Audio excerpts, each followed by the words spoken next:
What's up guys, namaste and welcome back to another video. म चाहिँ अस्सी मेके हमनश नेपाली म चाहिँ च्यानलमा usually tech motovlog Teslaको भिडियो बनाएर आउँछु. So if you're interested in any one of those, make sure to subscribe अनि भिडियो मन परेमा लाइक पनि गरिदिनु होला. So आजको भिडियोमा चाहिँ म iPhone 13 Pro Max को अनबक्सिङ गर्न गइरहेको छु. अनि by the way मैले iPhone 13 को भिडियो पनि बनाएको छु. त्यसको भिडियो हेर्नु भएको छैन भने माथि लिंक हाल्छु आई कार्डमा अनि down there as well as in description.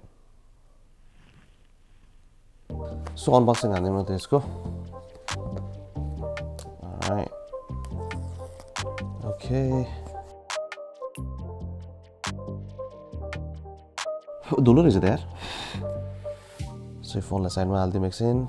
So बक्समा चाहिँ त्यही हो तपाईको अब paper works as usual, SIM card, ejector tools अनि त्यसपछि तपाईको यो USB-C to लाइटनिङ कनेक्टर आउँछ.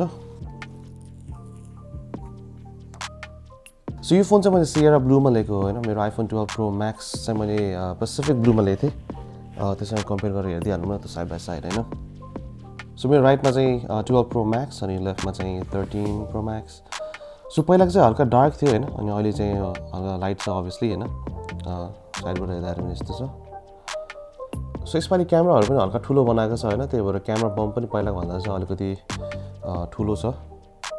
चाहिँ टप भ्यू साइडमा कस्तो छ हेर्नु त. साइडमा यो सिम कार्ड चाहिँ हल्का माथि राखेर चाहिँ यसपालि पहिला चाहिँ यतातिर चाहिँ हल्का माथि राखेर छ. सो 13 Pro Max चाहिँ पहिलाको भन्दा हल्का हेभी छ तर धेरै त हैन. It's only 0.43 ounce or 12 grams. Phone on हान्दिम है त. सो नयाँ फोनमा चाहिँ यो इयरपिस चाहिँ माथि रहेको हुनाले यसपालि चाहिँ हल्का सानो छ हैन यो नच चाहिँ. साइडबाट हेर्दाखेरि कम्पेयर गर्दाखेरि पहिलाको भन्दा सिग्निफिकेन्टली नै सानो छ. यो इयरपिस चाहिँ ठ्याक्क माथि हालेको छ अहिले. अनि फोनको डिस्प्ले पनि पहिलाको भन्दा 25% ब्राइट छ. सो iPhone 13 को प्रो लाइनअपमा चाहिँ अब 120 हर्ट्ज को प्रोमोसन डिस्प्ले हालेको छ. यसको डिस्प्ले चाहिँ 10 हर्ट्ज देखि 120 हर्ट्ज सम्म चाहिँ तपाईको इन्भाइरोमेन्ट अनुसार अनि तपाईले के एप चलाइराख्नुपर्छ त्यो अनुसार चाहिँ आफै एड्याप्ट हुन्छ. है यो डायलग त पहिला पनि हान्छु हैन र.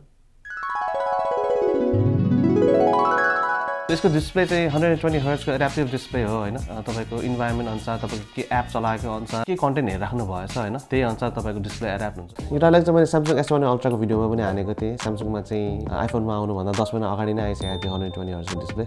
अनि एप्पलले डिस्प्ले नै Samsungसँग किन्छ भने ढिला हुँदैन त. यो फोनमा चाहिँ पहिलाको 12 Pro Max भन्दा ब्याट्री पनि हल्का ठुलो हालेको छ. अनि यो नयाँ A15 बायोनिक चिप चाहिँ अति बवाल छ. प्रो मोडल्सहरुमा चाहिँ तपाईको 5 कोर GPU नै हालेको छ जसले गर्दा चाहिँ ग्राफिक्स परफर्मेन्स चाहिँ पहिलाको भन्दा 50% फास्ट हुन्छ. सो यो फोनमा चाहिँ तीनटै क्यामेरामा नयाँ ठुलो सेन्सरहरु हालेको छ हैन. यो माथिको चाहिँ 77 mm को f2.8 एपर्चर को टेलिफोटो लेन्स हो जसमा चाहिँ 3x अप्टिकल जुम पनि गर्न मिल्छ. अनि यो साइडको चाहिँ 13 mm को f1.8 एपर्चर को अल्ट्रा वाइड लेन्स हो जसमा चाहिँ अब अटो फोकस पनि सपोर्ट गर्छ. अब यो नयाँ अटो फोकस फिचरले गर्दा चाहिँ वाइड एंगल लेन्सबाट पनि अब माइक्रो फोटोजहरु खिच्न मिल्छ. अनि तलको चाहिँ 26 mm f1.9 एपर्चर को लेन्स हो. अनि एप्पलले भनेको अनुसार चाहिँ यो लेन्सको सेन्सर चाहिँ अहिलेसम्मको सबभन्दा ठुलो सेन्सर हो रे आइफोनमा जसले गर्दा चाहिँ 2.2 टाइम्स इम्प्रुभमेन्ट हुन्छ लो लाइटमा. अनि आइफोनको नयाँ लाइनअपमा चाहिँ सिनेम्याटिक मोड पनि छ जुन चाहिँ मलाई अति दामी लागिरहेछ. अनि भिडियो खिच्दाखेरि फोरग्राउन्ड र ब्याकग्राउन्डको सब्जेक्टहरुमा पनि आफै अटोमेटिक फोकस चेन्ज हुन्छ. सब्जेक्ट फ्रेममा टक्क आयो भने सब्जेक्टले सट्ट फर्केर उता हेर्यो भने अटोमेटिक फोकसहरु चेन्ज हुन्छ जुन चाहिँ मलाई अति दामी लागिरहेछ क्या. So thank you so much for watching आजको लागि त. If you enjoyed this video please give it a thumbs up. यस्तै भिडियोहरु पनि हेर्न चाहनुहुन्छ भने सब्स्क्राइब गर्न नभुल्नु होला र छेउमा आउने notification as well so you get notified every time I upload a video and I'll see you on the next one. Jai Nepal.